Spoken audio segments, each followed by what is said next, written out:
I step out of the Uber and stare up at Amberwood Estate, a sprawling vineyard mansion that glows like a diamond against the dusky Napa Valley sky.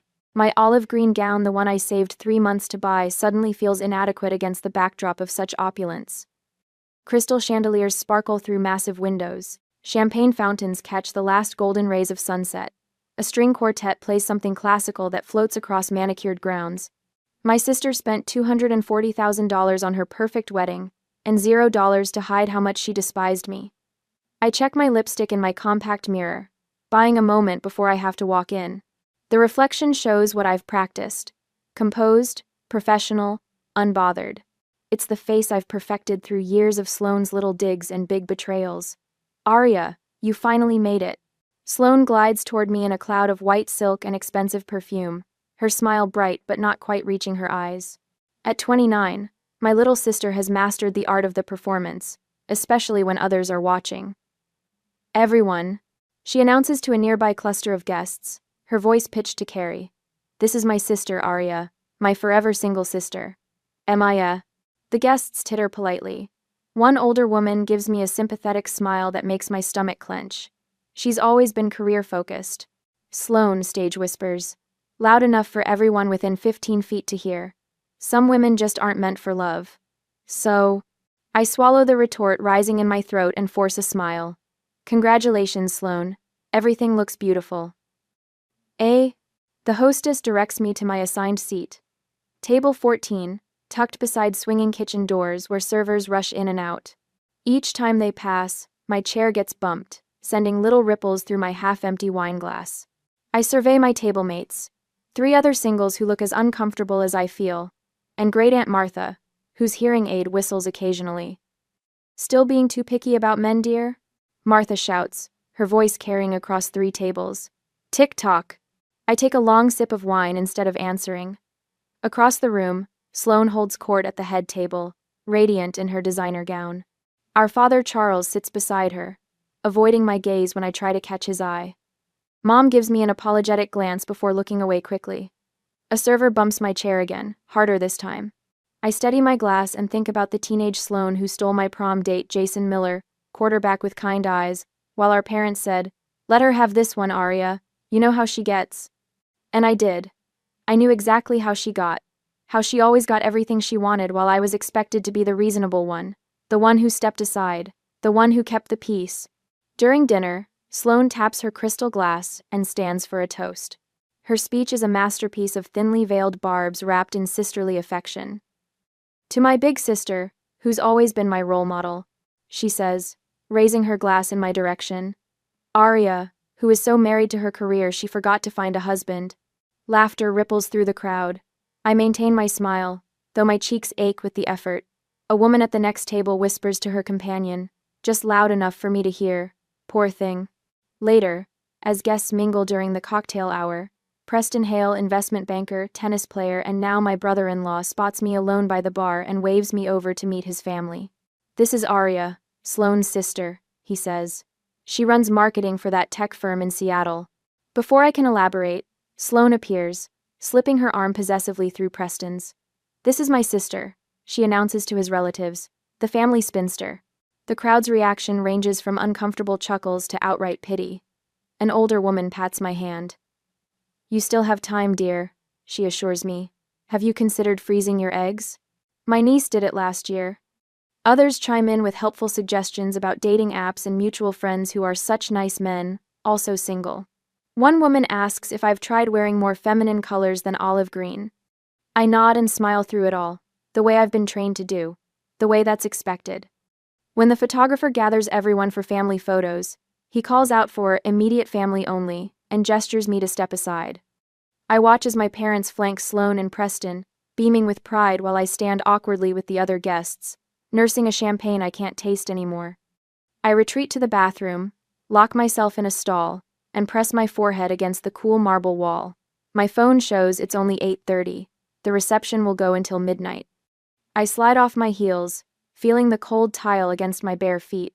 For a moment, I consider leaving, catching an Uber back to my hotel, and texting some excuse about a migraine. It would be so easy to run away, to protect myself from 4 more hours of this calculated humiliation.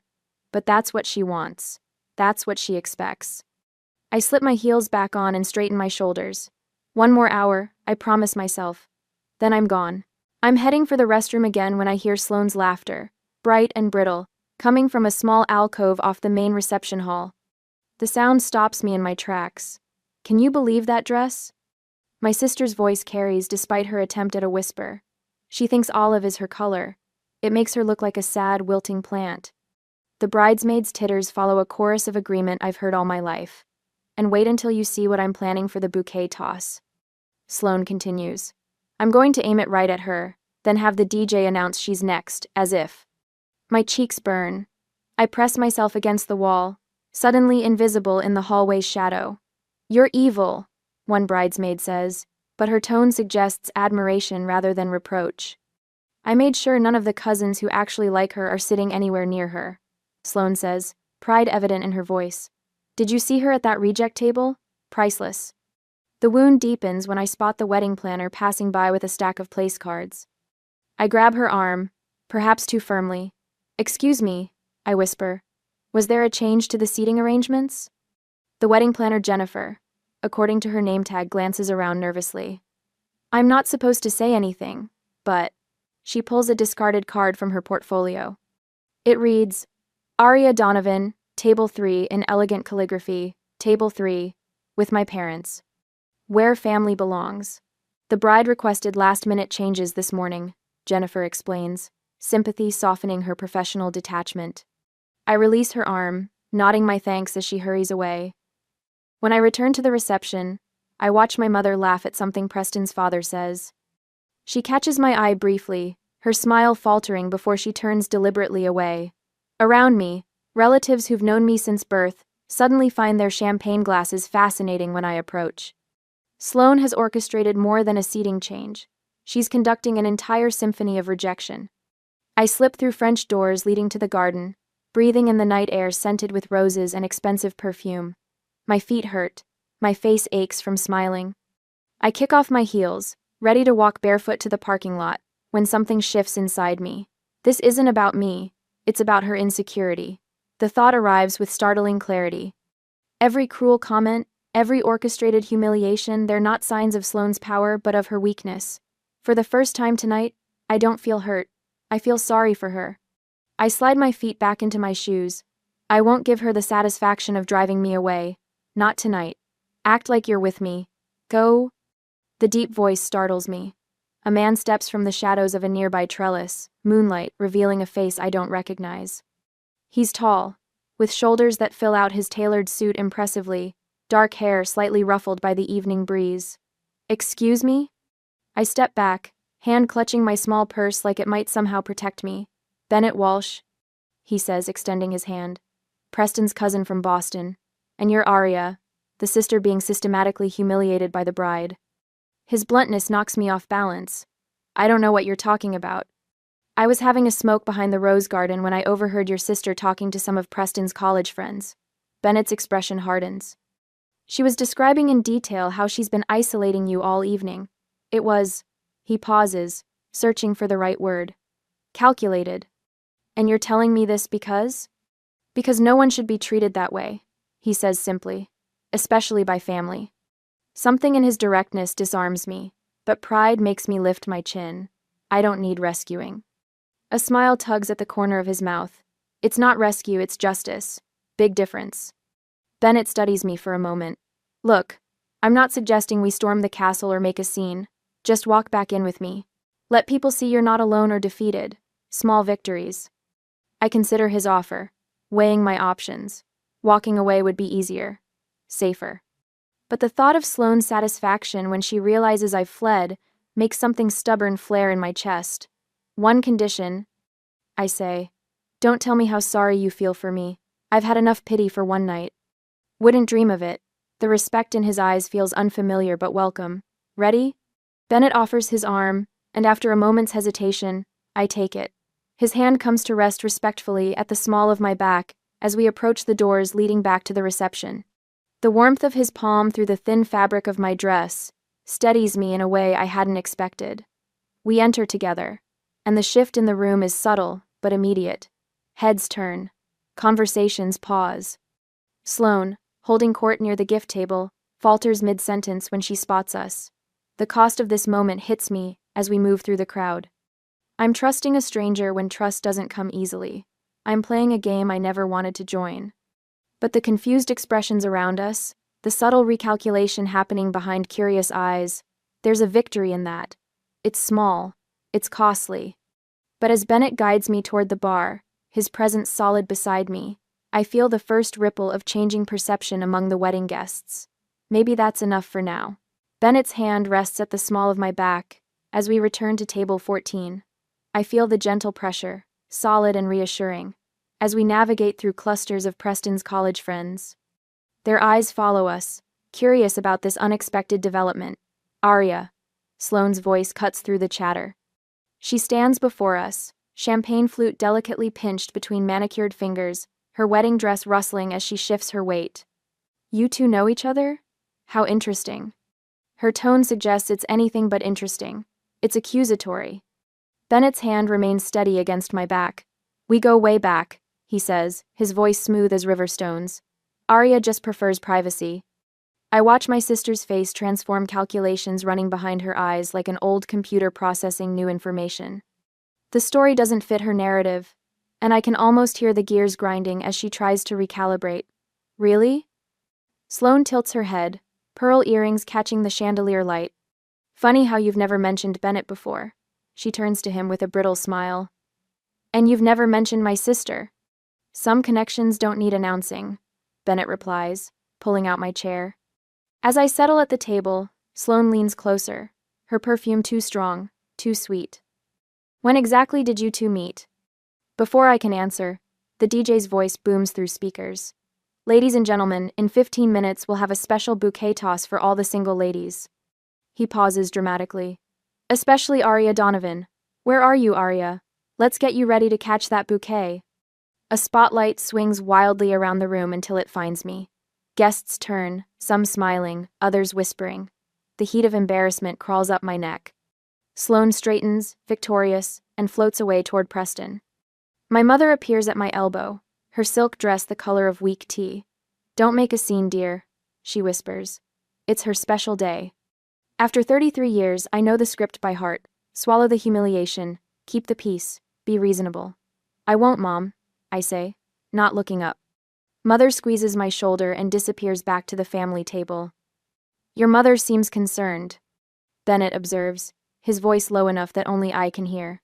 She's always concerned about the wrong things, I reply, surprising myself with the candor. Bennett leans closer. Tell me about your work in Seattle. Marketing strategy, right? The question feels like a lifeline. For the next 10 minutes, we talk about digital campaigns and brand positioning. Bennett asks intelligent questions about market segmentation. I share anecdotes about difficult clients. Our conversation flows effortlessly, without the awkward pauses that usually plague my interactions with strangers. That analytics approach is brilliant, he says after I describe a particularly successful campaign. Most firms are still using outdated metrics. A woman in her 60s stops by our table, her silver hair swept into an elegant updo. Bennett, darling, she says, aren't you going to introduce me to your friend? Mrs. Hathaway. Bennett stands. This is Arya Donovan. Arya, Eleanor Hathaway sits on the board of Westbrook Foundation with my father. I extend my hand, but Mrs. Hathaway pulls me into a light embrace instead.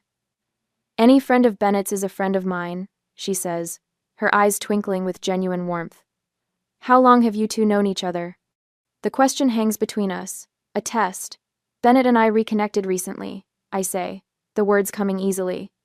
Not quite a lie, not quite the truth. It was unexpected but perfectly timed. Mrs. Hathaway pats my arm. The best things usually are, my dear. As she moves away, two more of Preston's relatives approach, then a college friend of Bennett's. With each introduction, I feel my confidence growing. The story of our connection becomes more natural with each telling. Guests who had earlier avoided eye contact now seek me out. Bennett's hand occasionally brushes mine, nothing inappropriate, just enough to signal unity. I realize with startling clarity, I can rewrite this narrative without Sloane's permission. The DJ's voice interrupts again. Time for the bouquet toss, ladies. All single women to the dance floor. The spotlight finds me again, more deliberately this time. Conversations pause as everyone watches, waiting to see if I'll participate in this ritual of public scrutiny. I rise slowly, smoothing my olive dress. Bennett's eyes meet mine, a silent question. "I'll be fine," I say, though we both know it's not true. The dance floor clears except for a semicircle of single women, most in their 20s, giggling and shoving each other playfully. I stand slightly apart, aware of the contrast.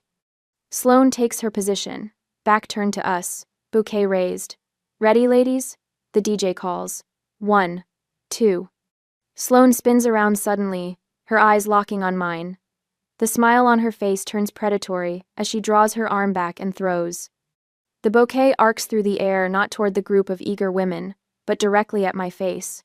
Before I can react, Bennett steps forward. With the casual grace of a former athlete, he catches the bouquet inches from my nose. Gasps ripple through the crowd. Sloane's mouth opens in shock. Bennett turns to me, offering the flowers with a small bow. "They're your favorite, aren't they?" He says loudly enough for nearby guests to hear. "Peonies and garden roses." I accept the bouquet, fighting the urge to laugh at Sloane's expression, a perfect mixture of fury and disbelief. The crowd breaks into spontaneous applause. Someone whistles. The spotlight swings away, searching for the next moment of entertainment. 2 cousins from my mother's side approach our table, both smiling genuinely. "Arya, we've been looking for you all night," says the older one, Vanessa. "Your table is so far from everyone." "Eh?" "Not anymore," says the younger cousin, Michelle, sliding into an empty chair beside me. "Tell us about Seattle." Tell us about Seattle. As we chat, I notice Preston's grandmother, a formidable woman in her 80s, with a reputation for bluntness, making her way toward us. She settles her substantial frame into a chair across from me. "So, you're Charles's older girl," she states, adjusting her hearing aid. About time someone in this family showed some sense. The wedding planner hurries over, looking flustered. "Miss Donovan," she whispers, "I've moved your place card to table 3 for dessert." "With your parents." She glances around nervously. "It was a mistake. The original seating chart had you there." Bennett rises to greet 2 men in expensive suits. "Arya," he says, "these are my colleagues from Westbrook Capital. They've been interested in expanding their marketing reach in the Pacific Northwest." He turns to them with unexpected pride in his voice. "Arya is a brilliant strategist. Her campaign for TechSync increased their market share by 22% last quarter." The men look suitably impressed. One hands me his card. For the first time since arriving at Amberwood Estate, I feel a genuine smile form on my lips. I'm not actually alone here. I never was. The orchestra begins playing for the couple's first dance. Bennett extends his hand. "May I?" On the dance floor, Bennett's lead is confident but unassuming. We move well together, as if we've done this before. I glimpse Sloane watching from the edge of the dance floor, her expression darkening as Preston's relatives nod approvingly in our direction. Halfway through the song, Sloane cuts in, her white dress billowing as she steps between us. "Mind if I borrow your date?" she asks, not waiting for an answer before placing her hand on Bennett's shoulder. Bennett steps back, creating space between them. His voice carries just enough to reach nearby dancers. "You've spent all evening embarrassing your sister. Maybe let her enjoy this one dance." Collapsed. Gasps rise from the couples around us. Preston hurries over, his face flushed beneath his carefully groomed beard. "Sloane, honey, your father wants to speak with you," he says, taking her elbow. Sloane's face contorts with frustration. She opens her mouth to object, then seems to remember where she is. With visible effort, she composes herself and allows Preston to lead her away. I remain standing tall, my breathing steady, my expression neutral. I don't gloat. I don't need to. Around us, the music continues. Couples resume dancing, but I notice the glances sympathetic, approving, curious now, directed at me instead of my sister. Later, over cake at table 3, Bennett and I refine our story. We reconnected at a marketing conference in Chicago last month. We've been talking regularly since then. It's new, but promising. "It's remarkable how easily you fit into this chaos," I say quietly as my father discusses golf with Preston's uncle. "Good partnerships often form under pressure," Bennett replies, his fork capturing a bite of raspberry-filled wedding cake. I notice Preston's family members now greet me with genuine interest. My mother, Margaret, approaches hesitantly, her fingers twisting her napkin. "Arya," she says, "I should have checked the seating arrangements. I just assumed." She trails off, unable to finish the sentence. "It's fine, Mom," I say, not because it is, but because this isn't the time or place for that conversation. The DJ's voice interrupts again. "Gentlemen, it's time for the garter toss. All single men to the dance floor." Bennett squeezes my hand under the table. I believe that's my cue. He joins the small cluster of unmarried men. Preston sits on a chair in the center of the dance floor, Sloane perched on his lap, giggling as he reaches beneath her dress for the garter. The men jockey for position, some feigning disinterest, others clearly eager. Bennett stands slightly apart, tall and composed. When Preston flings the garter, Bennett doesn't lunge or jump. He simply steps forward, arm outstretched, and catches it with deliberate confidence. The crowd cheers. I know what comes next. Tradition dictates that the bouquet catcher and garter catcher share a dance and often serve as predictive entertainment about who might marry next. Across the room, I see Sloane whispering urgently to the wedding planner, who looks increasingly uncomfortable. The spotlight swings toward me once again, waiting. I have seconds to decide. Retreat to the shadows or step fully into this unexpected light. The DJ's voice booms across the reception hall. And now, tradition calls for our garter and bouquet winners to share a special moment. A spotlight finds me, standing frozen with the bouquet clutched in my hands. Across the dance floor, Bennett holds the garter, his eyes finding mine with a question. The crowd parts between us, creating a runway of expectation. Sloane hovers at the edge of the spotlight, her smile stretched tight as cellophane. This is exactly what she wanted me, center stage, about to be humiliated by a wedding tradition that pairs the desperate spinster with a handsome stranger. I take a breath, straighten my shoulders, and step forward. The hushed whispers ripple around me. "Go on," someone urges Bennett, who hesitates for just a moment before kneeling. My heart hammers against my ribs as he looks up, his expression serious but eyes warm with reassurance. "May I?" he asks, voice pitched just for me. I extend my legs slightly, the olive silk of my dress falling away just enough. The room holds its collective breath. Bennett slides the garter only an inch above my ankle, his touch respectful and brief, transforming what could have been mortifying into something almost elegant. When he rises and offers his arm, I take it, turning to face the crowd. Together we bow slightly, as if we'd rehearsed this moment for weeks. Applause breaks out, not the uncomfortable kind but genuine appreciation. Preston's Aunt Margaret, dripping in heirloom pearls and old money, catches my eye and nods approvingly. Two of her friends whisper behind their hands, their gazes following me as Bennett leads me off the dance floor. "You handled that beautifully," Bennett murmurs, his hand warm against the small of my back. "We handled it," I correct him, matching his quiet tone. The moment shatters when Sloane's voice cuts through the music. "Attention, everyone. I'd like to make an impromptu toast to my sister." The wedding planner frowns, checking her clipboard. "This isn't on the schedule." Sloane grabs a microphone, her diamond bracelet catching the light. "You know, watching Arya catch that bouquet reminded me of all her past relationships." Her laugh sounds like breaking glass. "Remember Tom from college? He broke up with her because what was it, Arya? Too intense about her career?" My stomach drops. Every failed relationship, every private heartbreak, laid out like appetizers. Or Michael, who couldn't handle her rigid schedules. Or David, who said she was emotionally unavailable. Sloane surveys the crowd, enjoying their uncomfortable silence. My sister has always been particular. But that's what makes her Arya, right? To my sister, may she find someone someday who truly understands her quirks. Our father Charles laughs awkwardly, the sound hanging in the air like smoke. Mom squeezes my hand under the table, a silent apology that comes 33 years too late. I feel Bennett tense beside me, ready to intervene. I touch his arm lightly, stopping him. This is my battle. I stand, taking the glass of champagne a server has just poured. The room grows quiet. "Thank you, Sloane, for those thoughtful words." My voice comes out steady, surprising even me. It's true. I have had my share of relationships that didn't work out. That's how we learn what we deserve. I pause, letting the words settle. To Sloane and Preston, may your marriage reflect the kindness and consideration you show others. I raise my glass, and the room follows, though several guests exchange glances. Those who understood the double edge of my toast hide smiles behind their glasses. Those who didn't simply nod along, but the message lands where it matters. Sloane's smile falters for a fraction of a second before she recovers, clutching Preston's arm a little too tightly. Later, as Bennett guides me around the dance floor, his hand rests lightly on my waist. "That was remarkable," he says. "You didn't let her make you cruel. That takes strength." I consider this. It would have been easier to match her, punch for punch. But not better. No, I agree, suddenly understanding something I've been missing all these years. My whole life, I thought the choice was between being a doormat or becoming like her. I never saw the third option.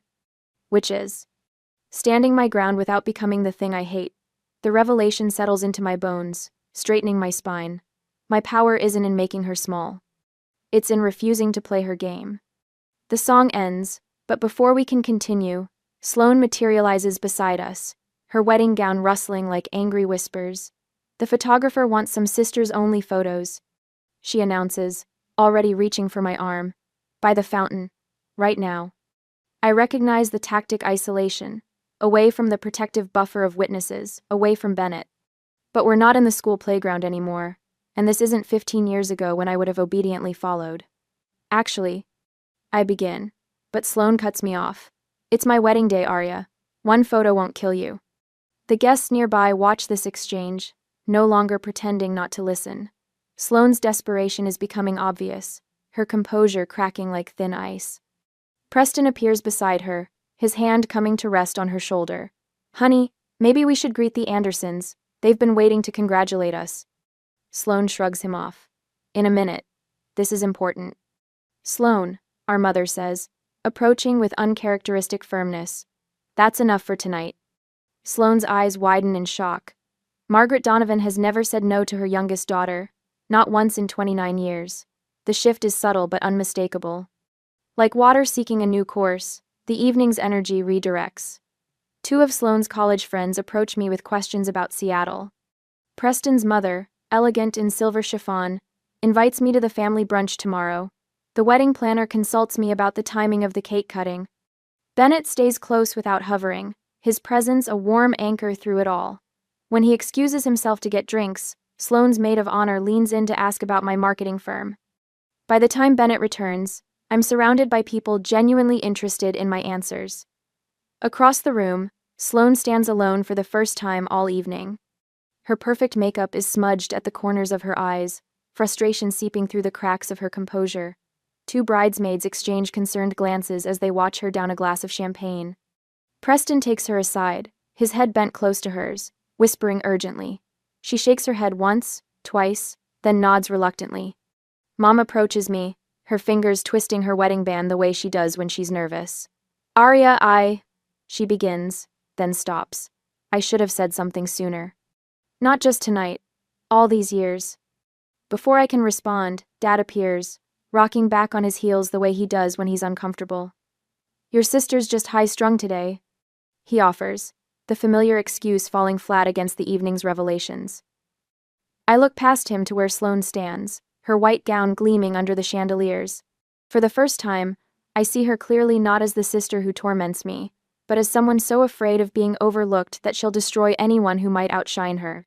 And in that moment, I realize I'm free. The evening winds down like a music box losing momentum. Couples drift from the dance floor, high heels are abandoned under tables, and the air smells of cake and fading perfume. I watch it all from a quiet corner, savoring the sweet taste of reclaimed dignity when Sloane appears beside me, her wedding dress whispering against the floor. "Arya." Her voice softens to a tone I haven't heard since we were girls sharing bedroom secrets. "Let's put this behind us. Family comes first, right?" I study her face, the calculated vulnerability, the practiced tilt of her head. The same performance that's worked on me 1,000 times before. "We should talk, just us sisters." She touches my arm. "Girl talk with my sister." Preston understands. Her words hang between us like sponge sugar sweet, fragile, and ultimately empty. Before I can respond, Dad appears at her elbow. "Arya, honey." He clears his throat.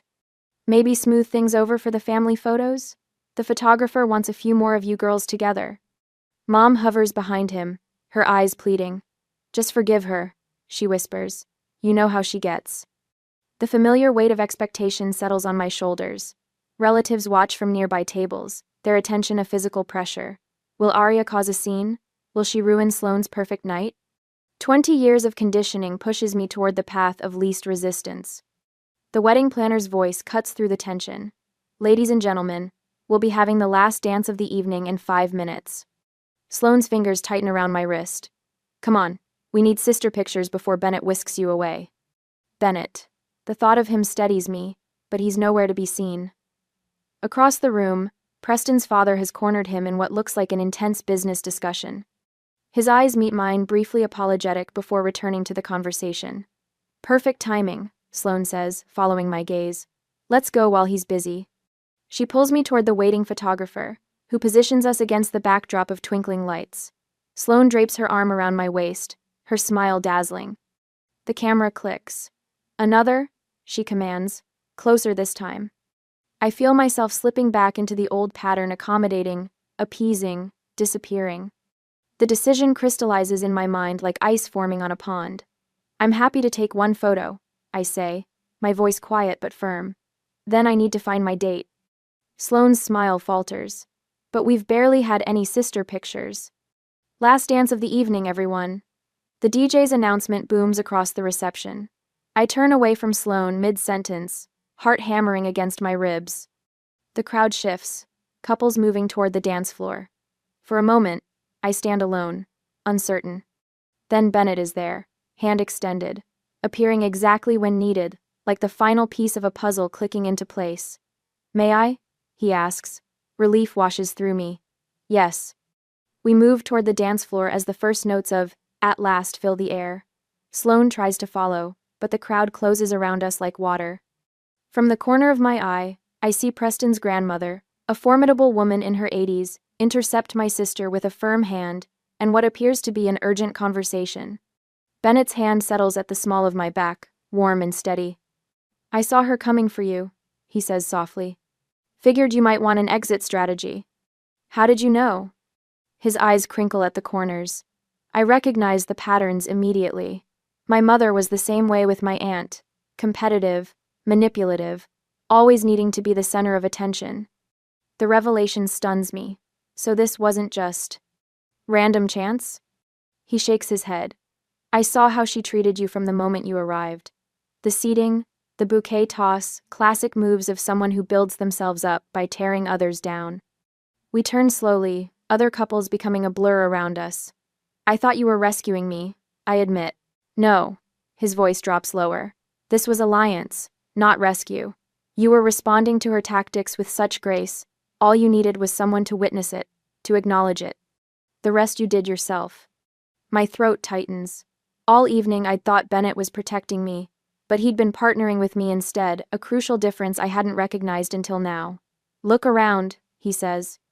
I do. The wedding videographer captures us from across the room, her camera lingering. An older couple watches us, the woman leaning to whisper something that makes her partner nod. Preston's relatives, the ones who sought me out after Bennett and I danced, raise glasses in our direction. No one needed manufactured evidence of what happened tonight. Bennett continues. They saw it all, the contrast between you and Sloane, how transparent her tactics were. Truth speaks through actions. However, the song draws to a close. Bennett escorts me toward the coat check area where guests are gathering to depart. I reach for my wrap, and Sloane materializes from the crowd, her face tight with barely controlled fury. You turned my wedding into your dating opportunity. She hisses, low enough that only I can hear. The accusation hangs in the air between us. For a moment, I consider apologizing, my default response to her anger since childhood. Instead, I meet her gaze steadily. No, Sloane, you turned your wedding into a showcase of who you really are.